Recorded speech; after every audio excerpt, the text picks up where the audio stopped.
Raccoon hyphen hyphen hyphen hyphen Formers. What does that spell? Raccoon-Formers, yeah! Raccoon-Formers, the YouTube channel for all of your Transformer needs. Hello everyone, Raccoon-Formers here, and welcome to day 8 of the Transforming Robot Toys Advent Calendar. Yesterday we got a little hoverboat figure, which is my personal favorite figure that I've actually taken a look at so far in this series. It's a phenomenal figure, if I'm being honest. So I'm obviously extremely excited to see what day 8 has in store. So without further ado, let's go ahead and open up the 8th slot. Let's bring it in for a close-up. And right here we have day 8. Another extremely large door, and it's one that opens downward. So let's go ahead and get this bad boy open, shall we? Ooh, I almost bumped day 14 there. We can't open up that yet. We got other days to open up first. Let's get it here. Come on. Ooh, dang it, the door ripped. Come on. Come on. Come on. Come on. Ooh. Ooh, this. Ooh. Ooh, darn. Ooh, darn. That's not good. Left some residue there. Ooh, what do we have here? Let's get this bad boy out. Come on. Come on. Come on. Come on. Ooh, darn. Day 1's door ripped. There we go. Ooh, what do we have here? Looks like we might have another army vehicle similar to what we got from day 6.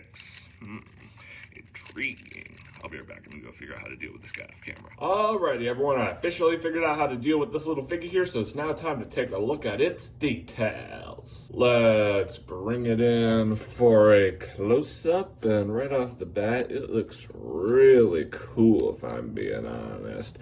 We have cool air vents here that are painted, which is surprising. It has windows that sadly aren't. We have some more vents up here that sadly aren't as well. We have some cool windows back here. These ones seem like they're open, while this one isn't. And that's the same situation over here, except there's this big circular hole here on the side that isn't over here. Don't know why that's the case, if I'm being honest. We have 3 wheels here and 3 wheels here, equaling 6 in total. We have a cool looking cannon right up here, decked out in red, and you can even move it up and down, but that's mainly used for transformation. And it's a shame that, oh wait, never mind, it can turn. I was about to say that it couldn't. Look at that, pew pew bang bang, pew pew bang bang. It's not perfect because this does pop off. It's a shame, I really wish they made it so that way. It could actually spin without it popping off, but sadly that is not the case, but it's not that big of a deal. And yeah, this guy has some pretty sick looking details. Now let's do a comparison with him in day 1 and day 6's figure, because this figure has a similar color scheme to those guys. Here we have day 8's figure next to day 1's figure and day 6's figure. You can definitely see how these 3 guys have a pretty similar color scheme. They're all decked out in a red and yellow color scheme. And it's cool how they use this color scheme so differently.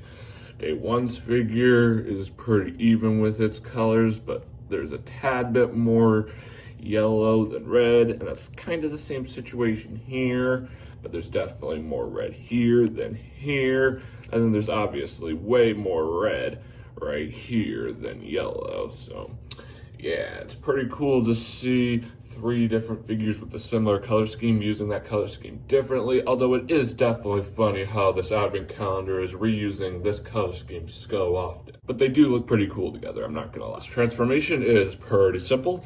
Let's bring him in here. You can take the cannon and just click it into place like this, and you can take this entire assembly, rotate it all the way around, and you can pull these assemblies out to create little arms. This side over here, for whatever reason, so it makes it a whole lot trickier when it comes to doing just that.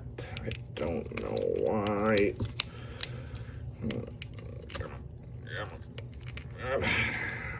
on. Darn. I'll be right back.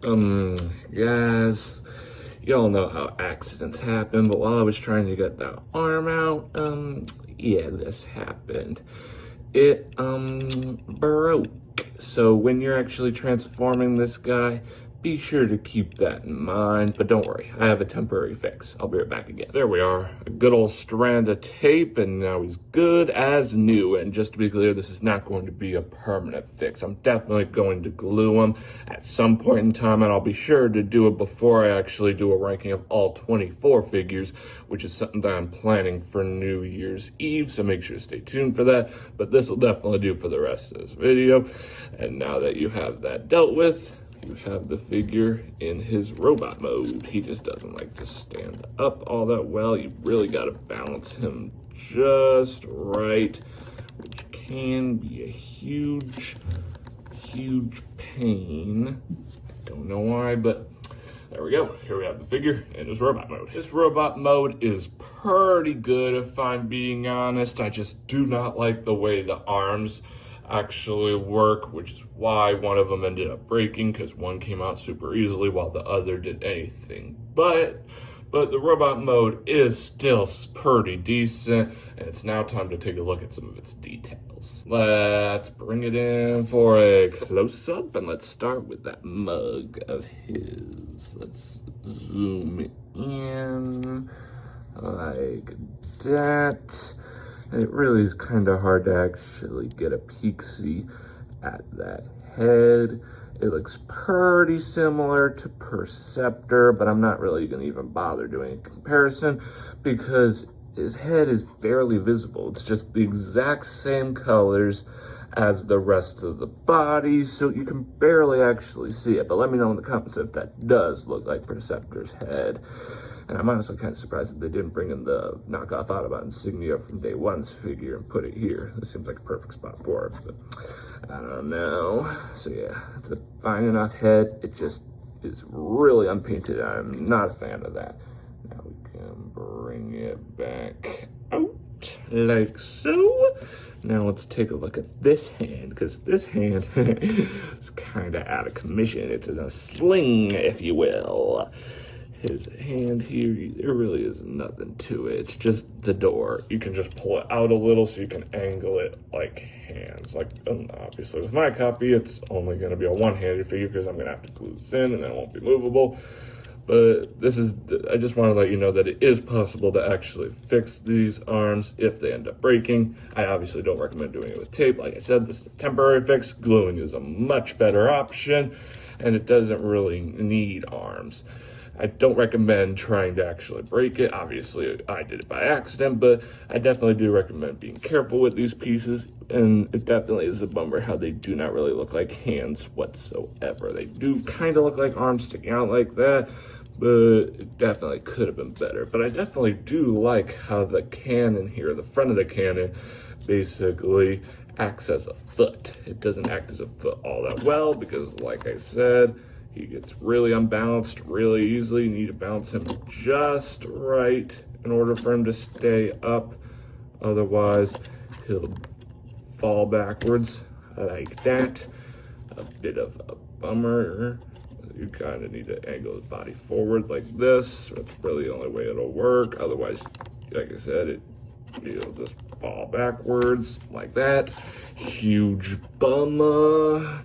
So yeah, this guy's robot mode is definitely not the best, but it's definitely not the worst. Now let's go ahead and do a comparison with Day 1's figure and Day 6's figure again. Here we have Day 8's figure next to Day 1's figure and Day 6's figure once again, and you can definitely still see how they have a pretty similar color scheme. The color scheme is just used differently with each figure. This one has a red head, this one has a yellow head that you can barely even see, this one has a red head, yellow arms, red arms, yellow feet, red feet, and so on and so forth. Definitely not much else to say. These three guys still look pretty good together, I'm not gonna lie. Transformation back is pretty simple. You can come in and press the arms back into place. Obviously for me, I will just do one because this arm is permanently in a sling. My bad. Then you can actually take this entire assembly here, flip it back quite satisfyingly, and just slot it into place. Take the cannon, press it down like so. Here we have the figure back in his army vehicle mode. Friends, this pretty much wraps up this video. Thanks for tuning in. Remember to click that big red subscribe button and hit that notification bell so you never miss out on a future video. And make sure to stay tuned for tomorrow for day 9 of this advent calendar. The figure I got from day 8 is definitely pretty decent, and when it comes to army vehicle figures, it's definitely way better than the one from day 6, especially when it comes to the robot modes. But the fact that while I was transforming him, the arm got so tight that when I tried to loosen it up, it broke off. Definitely takes away some of this guy's awesomeness, sadly. But it's still a pretty good figure with a pretty fun and satisfying transformation, and therefore I'm extremely excited to see what day 9 has in store, so make sure to rendezvous back here tomorrow for that. Make sure to stay tuned for my ranking of all 24 of these figures coming out on New Year's Eve as well, so you can see how well I'll do fixing this guy with glue. You won't regret it, I promise. Anyway, that's all I have to say. As always, I'm Raccoon-Formers, and I'll catch you next time. Peace.